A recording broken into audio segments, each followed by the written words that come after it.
Hello, everyone. Thank you for joining today's webinar. Let's give some more minutes for people to join, and we will start soon.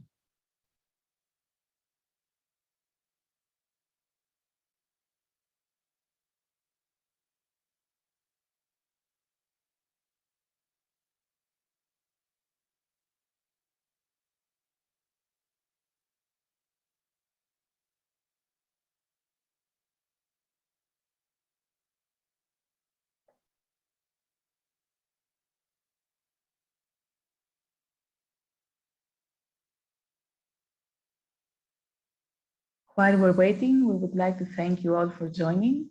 We appreciate your interest and time. So I think we can now start. Again, welcome to today's webinar. We will be talking about drone uses in conservation and natural resource management. My name is Anthi, and I work as marketing specialist for agriculture at Pix4D.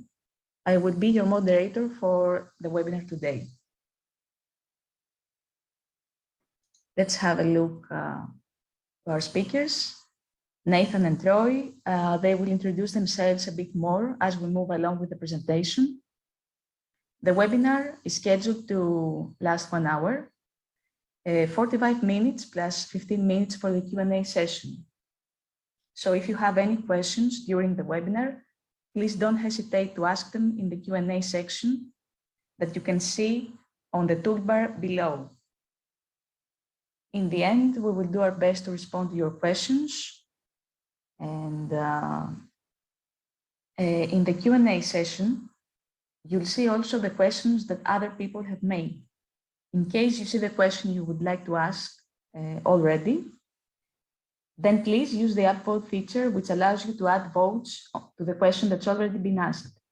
This way, we also get an idea of the questions that are the most popular, and it facilitates the Q&A session also for us in the end, so that we know which questions are most important to you so that we can respond them. Just avoid using the chat if possible, as it is easier to be focusing on the Q&A section. Let's have a look on the agenda for today. So we'll be starting with an introduction to Troy Gibbs and how he started his own drone application company. Then we will be discussing about how a spray drone and Pix4D Fields helped lake restoration and invasive weed control projects. We will be discussing also about how Pix4D Fields elevates precision mapping and application services, saving time, money, and resources. And in the end, we are excited to respond to your questions in our Q&A session. So now I will hand it over to Troy to start his presentation.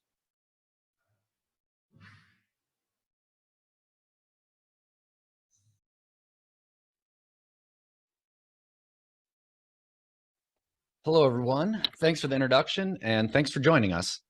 My name is Troy Gibbs, and along with my wife, Tiffany, we run T&T Endeavors. It's a drone application service provider. And today I'm excited to discuss some drone uses in conservation and natural resource management, and specifically how Pix4D Fields has helped elevate our precision mapping and application services. So first, a little bit about how we got started. I grew up on a farm in Northeast Iowa and currently live in Southern Wisconsin. Spent about 8 years in the Air Force working in airfield management, and that's where I was introduced to drones. Some of their capabilities, and I found that consumer grade drones were readily available and fairly inexpensive. So after quite a bit of research and planning, in June 2020, my wife and I formed T&T Endeavors LLC, where we specialize in aerial spraying, seeding, and mapping services.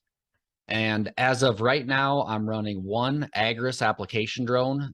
So that's the one that's set up for spraying and seeding, and a Phantom 4 Pro for mapping.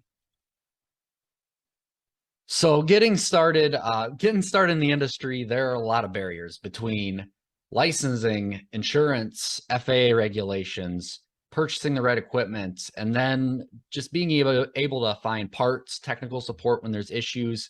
The list goes on. So for us, it made sense to partner with Rantizo as a contractor. Rantizo offers pretty much a turnkey solution for drone application. They sell the drones, so I own my own LLC and the equipment, but they sell the drone, offer the support, training, FAA licensing, insurance. They have a growing number of contractors. They're over 100 nationwide. And as far as drones that they're providing, right now on the bottom right is the MG1P. Maxes out about 55 pounds, and they also have an upgrade kit on it, so you can gain some efficiency with that one. And then the newer one that we were recently approved for is the T30, maxed out at about 170 pounds. So we're working on integrating that in right now, but there's just some exciting stuff, and this technology is pushing forward quickly. So we are on our third season running the application drone. And going into it, although I had a thorough business plan, there was a steep learning curve to run the equipment, find profitable business, and what uses are realistic for a drone application in our area. We've put a lot of hours on it, testing and on the job. An early focus was definitely on agriculture and plant health. There's an abundance of corn and soybeans here in the Midwest, and so was kind of a primary target for these. But as we got further into the capabilities, we found the value that mapping and then spot treating via drone has. We can offer significant cost savings applying the product only where it needs to be. We also have a dry hopper. We were running a cover crop into seeding standing corn. Also, we did some sanitizing, and that's really where we started to discover how versatile it could be. Specialty crops like apples and hops are great for it. Here we had micronutrients on pumpkins, so no damage running over the field, and we were able to time that application where it was most beneficial. The precision and versatility make it a great tool for test plots, but as of recently, we found some really good uses in conservation work and wetland restoration. So that's what I'm going to focus on today. So the first one there, we were in a forestry application, and then right there, we were doing some work in cattails. A goal of mine when starting the drone application business was to be able to offer drone services on a commercial scale. I wanted to bring it beyond just a novel technology that you see at a farm or tech show, beyond small test plots, and utilize its unique capabilities. One of those is the ability to spot spray. So this is where we first started to integrate Pix4D fields into our operation. With the right tools, rather than treating an entire area, we can identify only the problem areas and then plug those into the application drone, which can precisely apply product only to those spots. And a very similar process is used, whether that's for commercial crops. On the left here, we had burr cucumber that we spot treated in corn, or in conservation work on the right, these are our after treatment maps where we were spot spraying invasive Phragmites in a marsh. And so that's kind of what leads into the first project I want to highlight, is how we kind of went from taking a concept that was fairly common in agriculture and applying it within conservation work. This was a wildlife area invasive plant treatment that took place in fall of 2020. It was one of those that was definitely easier said than done, but was a really good opportunity to put the drone to work on a large scale project. What we were targeting are non-native Phragmites. It's an invasive, really aggressive wetland grass, and we're seeing more of it in the Midwest. It can grow over 20 feet tall in these kind of dense patches.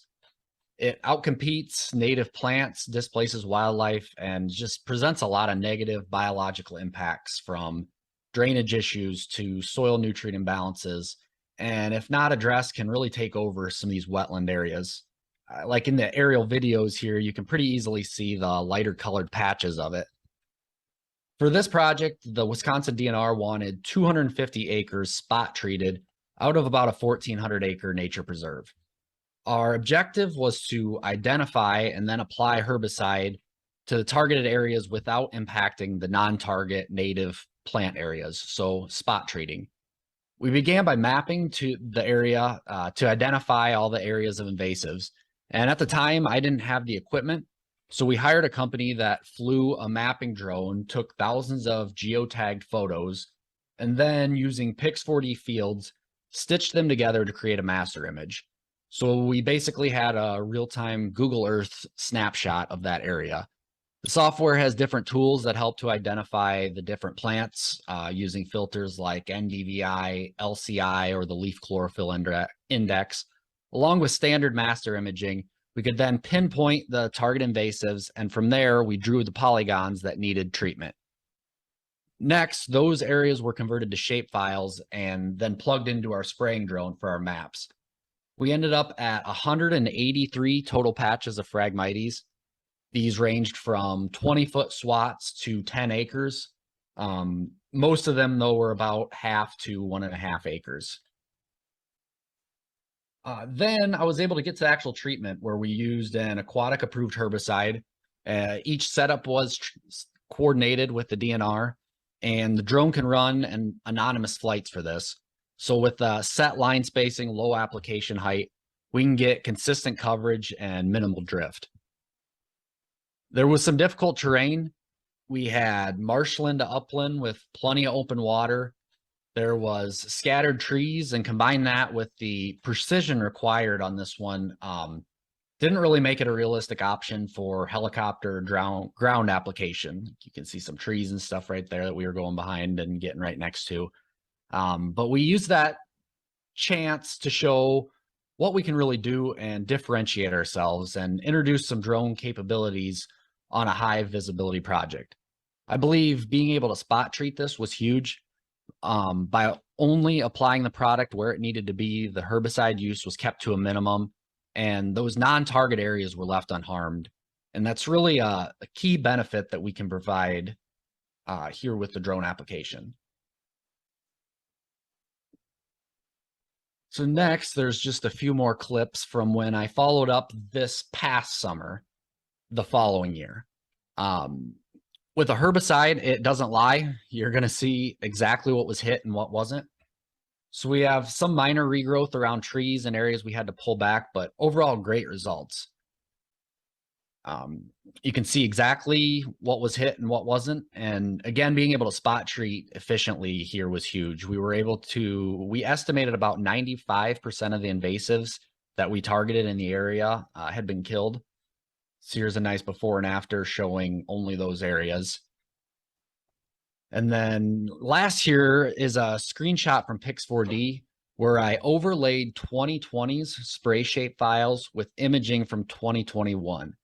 So hopefully you can see that, the pink lines there.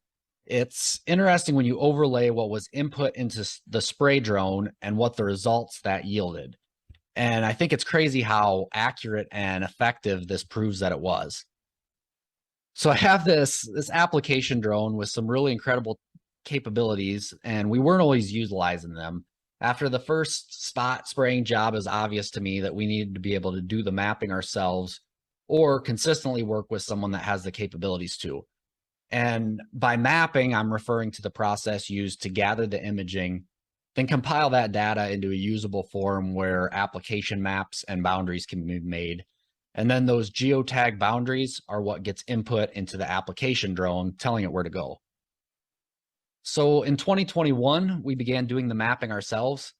And over the next couple examples here of how we've been, that I'm showing, of how we've been using Pix4D fields and just utilizing the software within our business and key benefits it's had for us. On the right here was an example of a job where they sent me the shape files outlining the area to treat. And after mapping it, we saw areas of invasives, like the red arrows there, that weren't included, and there was some waste.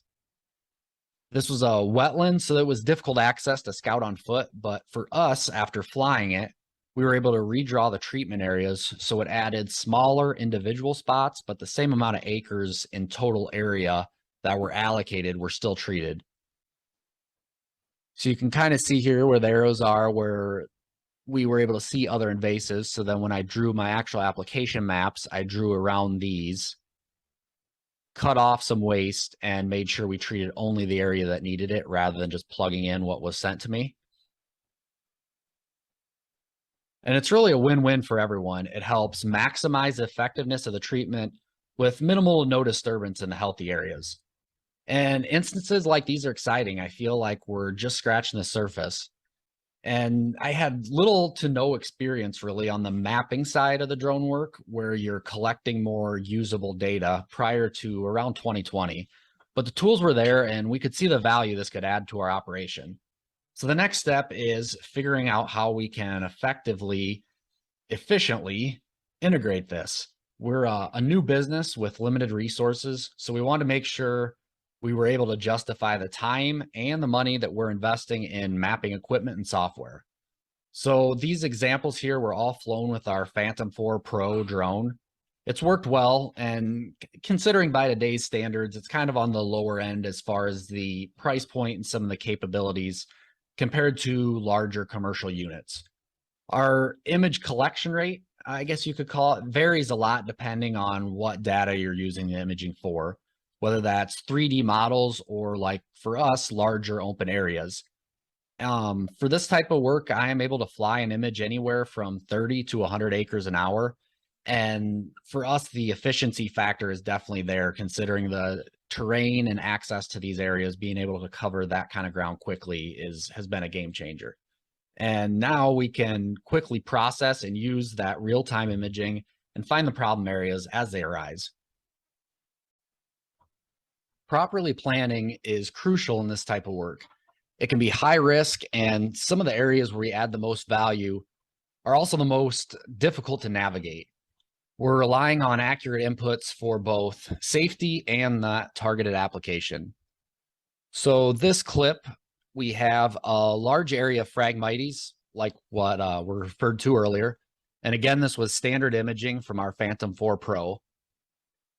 But you can clearly see where the invasive plants are. And there's other filters that can be utilized. I know Nathan will get into some specifics of those next. But for this specific one, it was pretty obvious where the problem was. From here, we can get the shapefile and other measurements quickly. And as we zoom off, you can kind of see a tree on the left there, but on the top right, we have a fairly large tree. So I can mark that then for my own inputs when we're doing the actual treatment. And I can pin obstacles, those types of things. But once that area we want treated is identified, we can then export that in a few different ways. And you can take other measurements, and depending on what you're inputting into a GPS unit or just trying to get acreage estimates, or for our use, we take that shape file and plug it into our spray drone, and it also gives you like the area that's within that polygon, and then you can export from there. So next we had a lake where hybrid cattail kept expanding every year, and we wanted to reclaim some open water for wildlife and drainage. For this one, after imaging, I met with the property manager and we talked about moving some of the borders. We were able to follow the shoreline, so our treatment got right to the edge and avoided desirable vegetation on the north side here. So this is what was sent to me on the left, and on the right was after mapping what we input. We could pull this spray line down a little bit and then follow right along the shoreline here to make sure we were getting everything. It ensured we're maximizing the acres treated. And for this example, cattail along the shoreline had moved some from the maps that they went off of. In a different location, similar application, I was able to cut off around 7 acres that was open water and add that onto the backside so they get every acre that's allocated for them. And that's just another example where planning prior to getting into the field ensured the application was done thoroughly.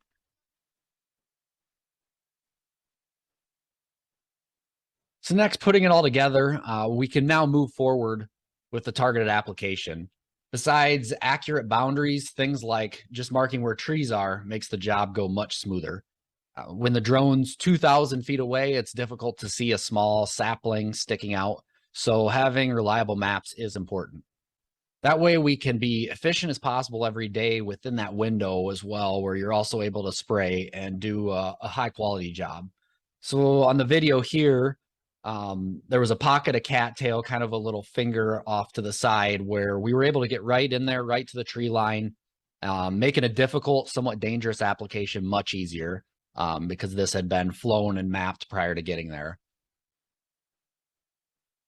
And then next, this is a larger lake reclamation work.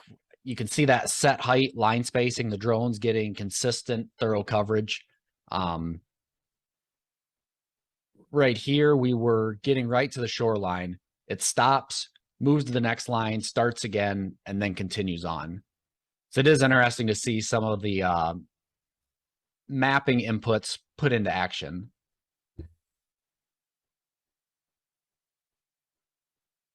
So to kind of wrap up here, I wanted to show what the overall workflow looks like. There's a lot of uses and other information that can be gathered from the imaging, whether the customer is a farmer or property manager of a wildlife area. Providing them with a snapshot from that perspective is useful. And I see this progressing where the end user can easily gather this themselves, analyze, and then make decisions from there. For this, it was an area that was auto flown with the mapping drone, and blue dots are where it snapped a picture.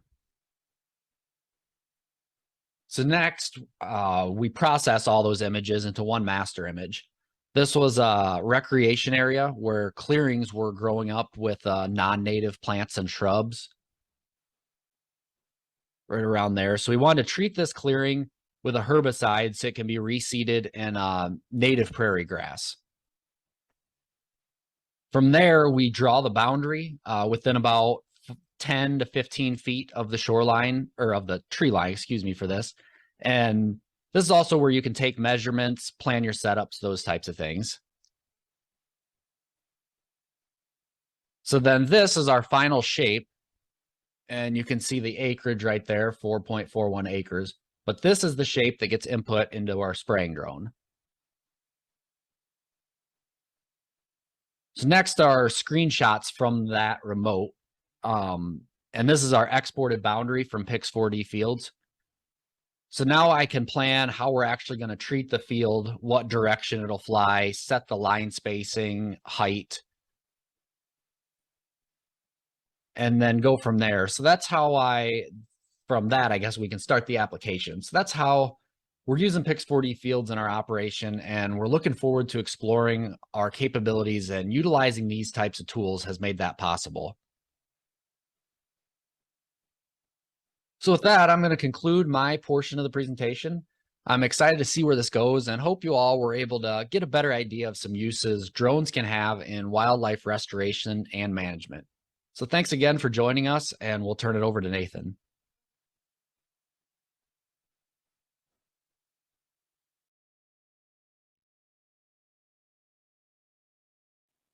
Thanks, Troy, for that. And from here, I'm going to go ahead and talk about Pix4D Fields before we get to the Q&A. So that Q&A will be coming up here shortly. But some people in a presentation audience have not used or are not familiar with Pix4D Fields, so I want to go ahead and recap quickly what Pix4D Fields is. Now, Pix4D Fields is a desktop software that you can install on a laptop or a desktop computer, a MacBook or a Windows system. And it is a system that can do mapping very quickly on the edge of a field. And you can create some piece of information, an analytic, and an action plan right there. Or you can share that data with somebody else. So continuing, some of the things that people do like about Pix4D Fields is we offer in-field results. 5 to 10 minutes after a flight, you should be able to get your map. You should be able to look at it, and you should be able to do some analytics to understand what's going on in that field. We deliver reliable maps, and what we mean by reliable is you always get that map when you want to at any critical stage. You're not waiting for a satellite image. You're not waiting for the clouds to clear or anything like that. If there's a critical stage like a stressor in a crop or something like that, you can get that picture right then and there. Maybe it's a stage of development of a weed or some specific situation in the environment. That map can be executed as fast as that drone can fly. We do provide trusted results. Many people say the one thing they like about Pix4D is the scientific work that we've done in multispectral imaging, calibration of colors and all sorts of things. we take it very seriously, and we do our very best to support all the cameras in the industry and to make sure that we're providing the best data possible to our customers. And lastly, the ease of sharing. Now we can process at the edge of the field, but now we have the ability to share that to our cloud when it's done processing. So not upload all the images to the cloud, but we process them into a map, and then we share that map, which is much, much smaller, from the edge of the field to our devices. And we can even walk that field with a GPS indicator and walk to those locations in that field. So really great tools. Fields has all those built into it, and it has a very simple UI that a lot of people appreciate. We offer a lot of agriculture solutions. That goes for so many different things. It can go from data capture, like our Capture app, or to the scouting, or some sort of analysis that you might want in the field. We do some sort of crop data assessments and report generation. We have PDF reports in there built. And of course, like I said, share to Pix4D Cloud is a big part of our features that we put forward and allow people to share that and interact with that data across the team, customers, or other shareholders, stakeholders in a project. We are capable of processing a lot of different types of cameras. There are a lot of different drones, and there are a lot of different sensors out there. We work tirelessly to support most of those cameras in the market. And if they aren't right, we try to work very hard to make sure that they do work right. So our support staff is continually working on this, and our engineers are always working to support each type of cameras. Specifically, I'll talk about one here in just a minute. And we operate in so many different categories in agriculture. It's very broad. Fields is maybe not the best term. Agriculture is a lot of things. We have precision agriculture, from variable rate prescriptions to, just scouting. We have forestry, where we're looking at different areas, measuring, doing logistics and other things like that. And then we also have conservation and ecology, where we have, fields, maybe boundaries, measurements like what Troy was showing of different areas, different species, different plants, or different animals in some cases. And all of those things are different applications that we do. We have a lot of different users. If you're interested in learning more about some of the things we do, you could actually see this first application, or this blog that we did here on mapping and spot spraying. It's on our website at pix4d.com/blog. And this is actually the first one Troy did, so that's the beginning of the project. He showed you kind of the end of it, but that's a really good one to read, and you can get more specifics on it. And then ecosystem restoration, which is one that we just recently did. And we'd be glad or happy to do more blogs or different white papers with any of you in the audience. If you guys are interested, please reach out to us or to me, and we'll talk more about how we can support your project. Now I'm just going to go over a few brief features that have changed. Recently, pan sharpening, which is one of those cameras that I showed you there, MicaSense Red Edge P and their other cameras have pan sharpening now, and those cameras are supported. This is a new, not a new technology, but it's a new technology to fields that allows us to sharpen a lower resolution with a higher resolution panchromatic band. It's pretty amazing what it can do. And the other thing we added was the ability to upload annotations from fields to our cloud. So you can mark this now in your fields while you're there at the edge of the field. You can upload this to the cloud, and then you can go to those areas or measure different areas or share this with stakeholders like Troy was talking about. It's a very helpful tool, and a lot of people are using this right now. So go ahead and use that if you haven't already. And lastly, I just want to briefly touch on classroom licenses. If you're an EDU, you have a research project, or you're a student, and you're looking for a discount or you're looking for some sort of collaboration on a project, please reach out to us. Feel free to directly contact us. You can see the link there that'll tell you a little bit more about these classrooms, but you can get a classroom license for Pix4D Fields, and you can share this with your school and make it part of your curriculum or your research projects. And finally, try it for yourself. Go ahead and scan this link with your phone, your smartphone, and you can follow the links there to sign up, or follow us on social media. There's all sorts of things underneath that. You can follow us on LinkedIn. You can see some of our videos on YouTube, which are ag specific. You can also download the free trial yourself. And if you do want to go to our website and just try it out, you can just go ahead and go to pix4d.com as well and just click try it for free. That's all I have for my part. If you have any other questions about things that you want to do, or those educational licenses or blogs or any sort of white papers, please feel free to reach out to me. There's my contact information, and I'd be happy to help you out on what you're working on. Thanks.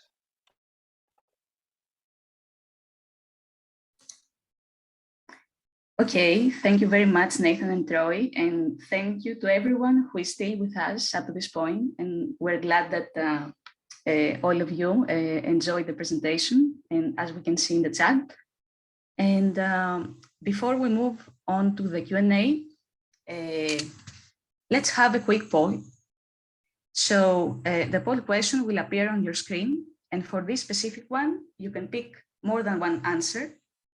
So let's give a minute to answer, starting from now.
Okay, let's see the results. So this is very interesting to watch, like the variety of the backgrounds from the people attending. And as I can see, agriculture is the main one. Then we have conservation, ecology, natural resource management. We have also a lot of people from research and development and education. So yeah, Nathan, do you want to comment on this? Yeah, I mean, it looks like there's a lot of research personnel there. I did have somebody ask about contact information. I can provide that at the very end, and you can get in touch with me as well. So I just wanted to address that one real quick there. Yeah, did you have another question? Okay, so we can move to the second poll question.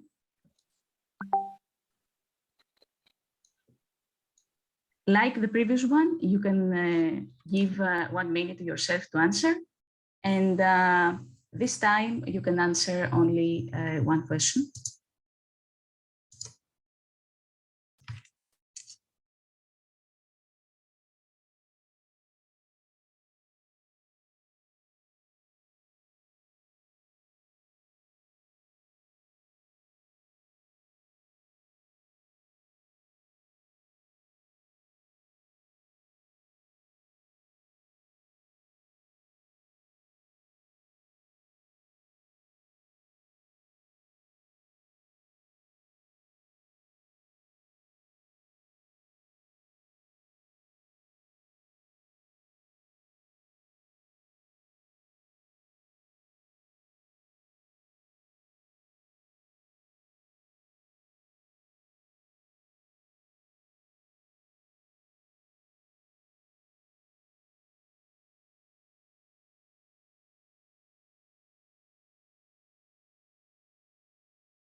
Okay, let's have a look at the result.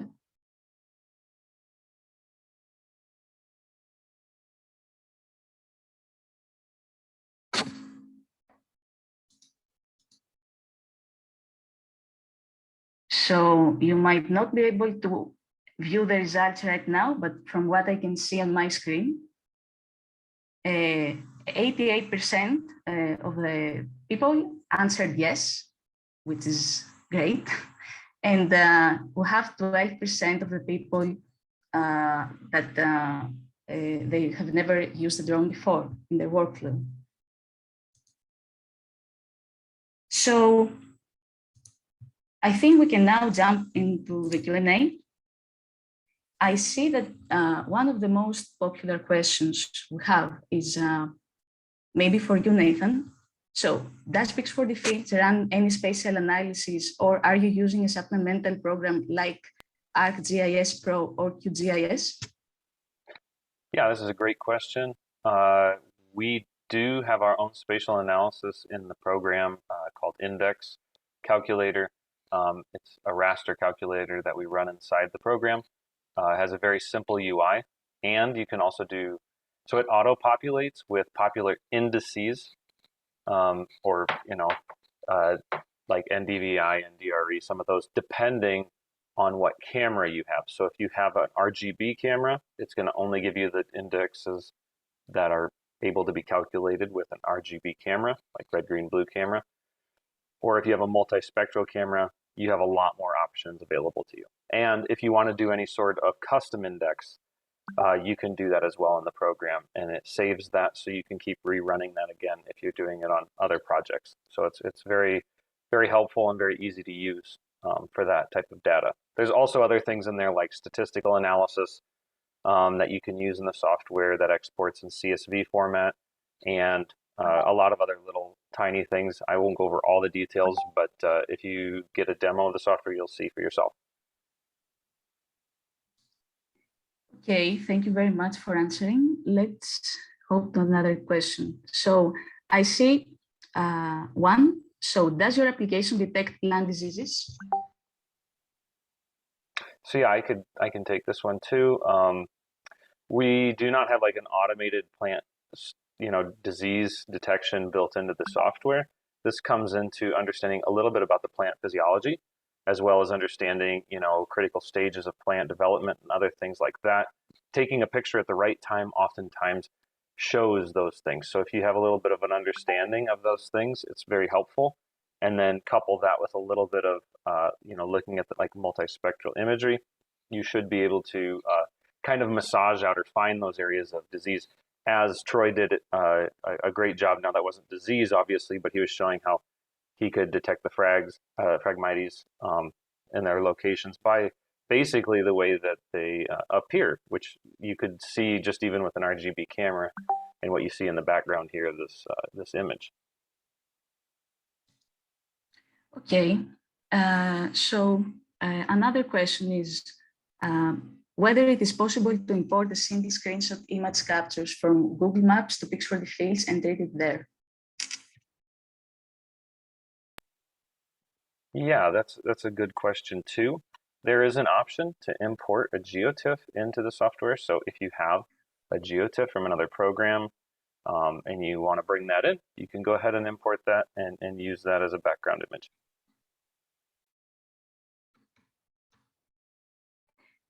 Okay, another one is about Pix4D Capture. So whether Pix4D Capture will be available for the DJI Air 2S. And I think I can talk to this. No, not currently. We are not looking to support that with the Capture product. You might check out Scan and see if that's available as time goes on. But at this moment, no.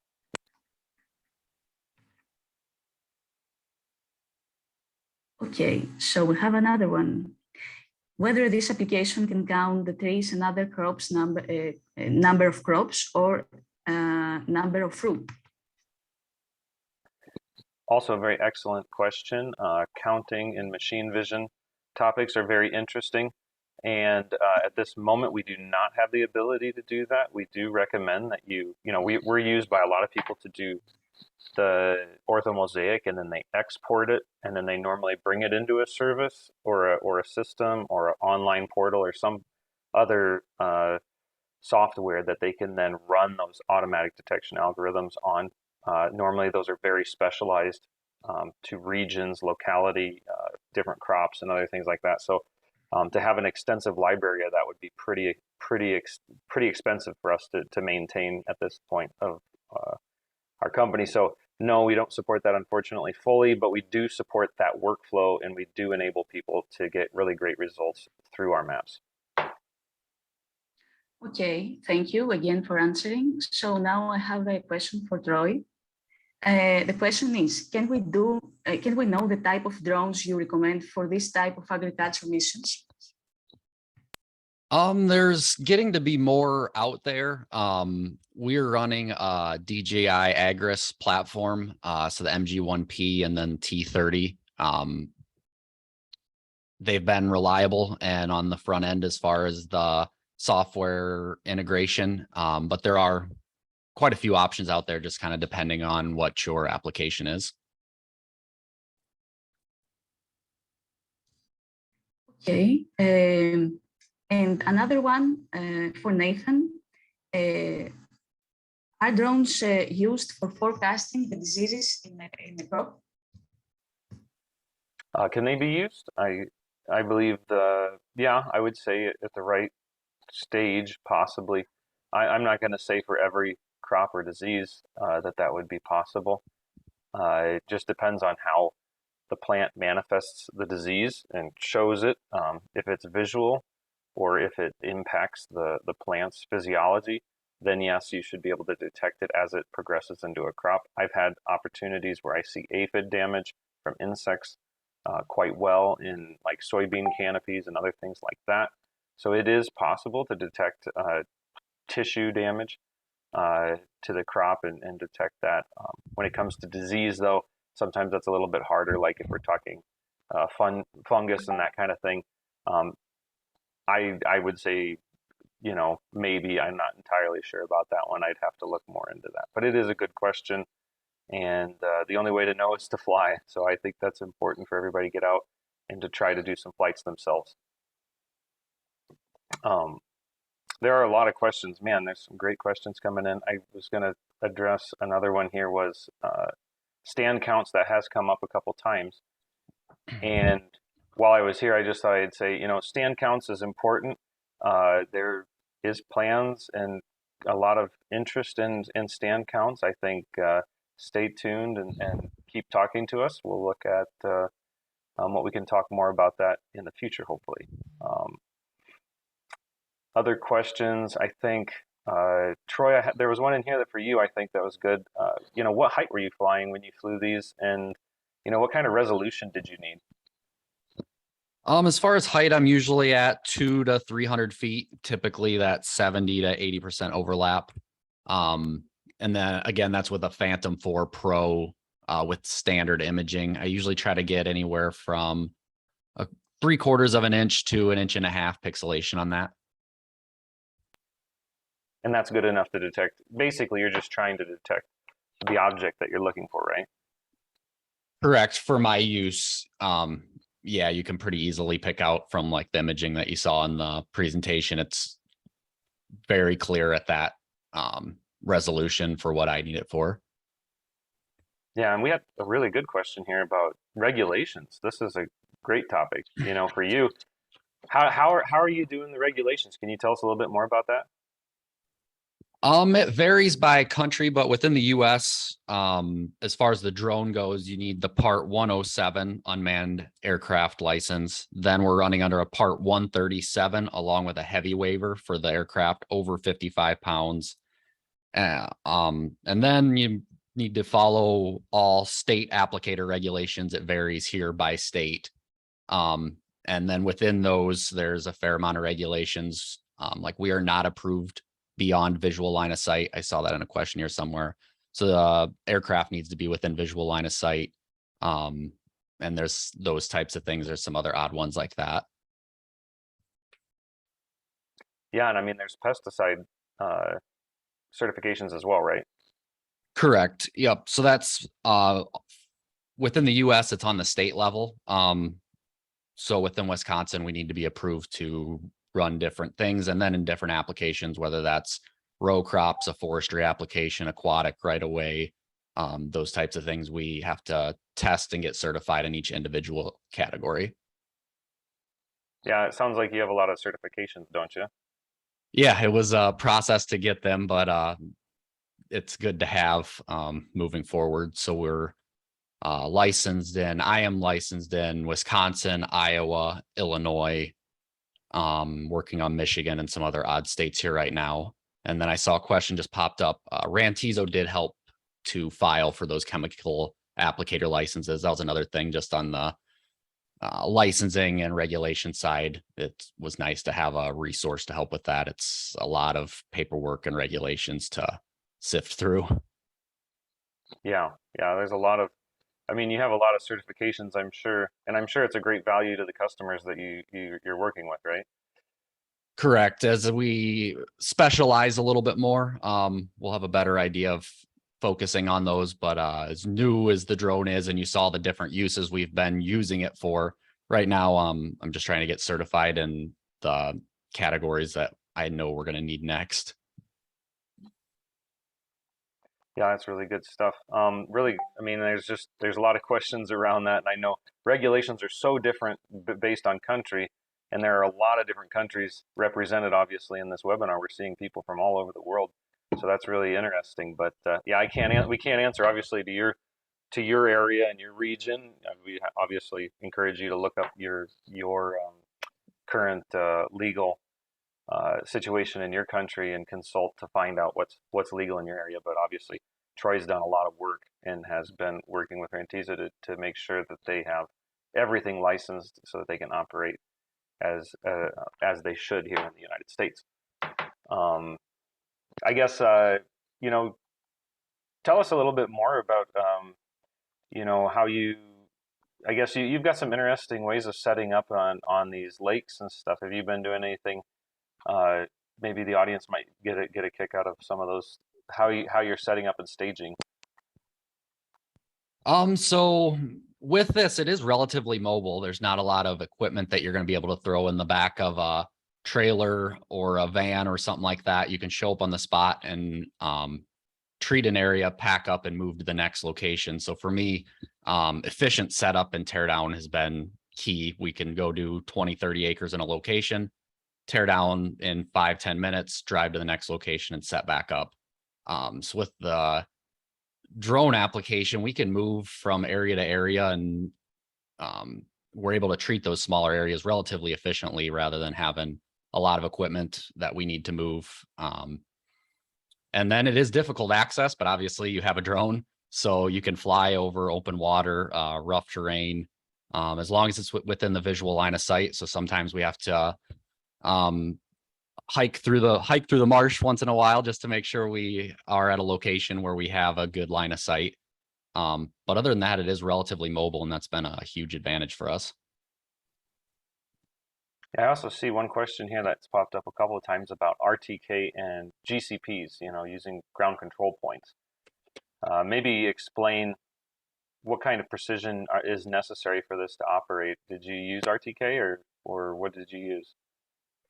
The RTK is another thing to set up with another mobile base station. I just have a mobile base station and an RTK compatible drone. Usually I'll just go standard GPS as long as I'm within a foot to 6 inches. It's been spot on. I usually have anywhere from 20 to 26 satellites. But we do have the RTK capabilities that you can get down to the centimeter, depending on what we're doing, where we're at. It's a nice thing to have, maybe a little bit of overkill for what we're using, but as you get into different applications where they're pollinating corn and they have to be spot on, not within 6 inches, but for spraying, as long as I'm within 6 inches or so, and we've been right on that. So that's where we're with those things. Yeah, I would imagine if you're doing something like plot trials, you would want to have a higher accuracy for that type of work, right? Yep, that type of stuff. We always fly RTK, and I'd say 50% of the time I fly it, but otherwise I've been really happy with the standard GPS on the unit. Yeah, I mean, from what you showed, you had 95% coverage, it looked like, or effectiveness, and that wasn't done, none of that was done with RTK, correct? Correct. Yeah, yeah, and it's obvious that, if you just add a little bit of buffer around the outside edges of those application areas, that should cover you, right? Yep. And I'm intending on getting an RTK compatible mapping drone like the Phantom 4 RTK, but right now, like I said, price point, I had to go with what was efficient that I could justify for now. But moving forward, it will be nice to have that capability. Hmm. Yeah, no, and it looks like you did it. I mean, you're obviously doing a great job, so it's not really necessary at this point unless it's a big pain point, right? Yep. Yeah, and it's nice to have and be able to consistently do. And is a big advantage with the drone that the accountability factor is there, that we can send them our spray shape files and overview, that once we get done treating with that set height, set line spacing, and we plug in the shape file, the accuracy, reliability, accountability is kind of second to none. You're not going to find that with a lot of other equipment because it is pretty much autonomous, completely autonomous flying when it's in mission. I'm just more so monitoring it, pulling up if we have issues or anything, and I let the drone auto fly. Okay, Yeah, go ahead. I just see a question now, maybe for Nathan. So, refers to real time and how quickly between capture and fully processed products would you estimate for a number of photos or area? How fast? Oh, on how we can process, yes. Mhm. Uh, yeah, so I oftentimes fly myself on my fields, and I can process a multispectral camera, maybe 160 acres. I can fly that field probably in, let's say, 15 to 20 minutes. And then once that field's flown, once I land and I take that SD card out, I put that into my computer, of course, and then I import those images into fields. When it starts processing to the end, it's about 10 to 15 minutes to process that into a full resolution um, map. And then that map takes only a minute or two to run an index or any other sort of analytic. I can create the PDF, or I can share to cloud right there in the field if I have a cell phone. But during that process, up to share to cloud, we're not using any internet. So you are not uploading anything or doing anything. I've heard a lot of people tell me lately that they're spending 16 to 17 hours just uploading over a rural internet connection. And then once that image gets up there, then the last one that finally processes, uh, Fields is much different. You're processing right there. Now there are two different options. I should say we have an accurate processing, which is like kind of a high definition processing. That one's going to take a lot longer to process because you're doing the digital surface map as well, which is the terrain model, which takes a lot longer to calculate that. If you want to do that, that's one of those things. I wouldn't do it in the field unless it's a small area. But I normally just use the rapid mapping, the fast mapping when I'm in the field, and it's always very, very good, especially even if I'm using RTK or even not using RTK. Okay, thank you for answering. And another one is, at what height are you flying to produce the orthomosaic? Well, I think Troy kind of touched on it for him. It just depends on, I think a lot of people have to just ask themselves, what are they trying to capture? Are you trying to look at individual leaves? Are you trying to find, plants? Are you trying to find, identify small weeds in a field? If that's the case, then you need to match the resolution to what the size of the object is, which is, if you're trying to, for example, people are talking about plant stands. If you want to do a stand count, you need to figure out that those plants are very small, oftentimes, like corn, soybean, whatever. If it's only a 1-inch pixel or a 1-inch leaf, say, on the ground, then you need to make sure you're flying below 1-inch pixel, which means depending on what drone you're using in camera, you have to figure out what height you want to fly at. So that's how you determine what you're trying to capture is what are you trying to get out of the information. So that's what I try to help people understand, and I think that's the best way to approach a subject. And if it doesn't matter, fly at here in the U.S. we're flying at 400. Other places of the world, similar 120 meters. They don't, the max height. There's no reason to fly any lower if you don't have to. Okay, and as a final one, for you, Troy, so we have a question from a viewer that asks, in case someone wants to do what you do and work in this area, what would be your advice for them? I'd say just start scouting out the areas and the type of application you think you might want to do, and kind of see if there's a need for it and what the reception, I guess, to using it would be.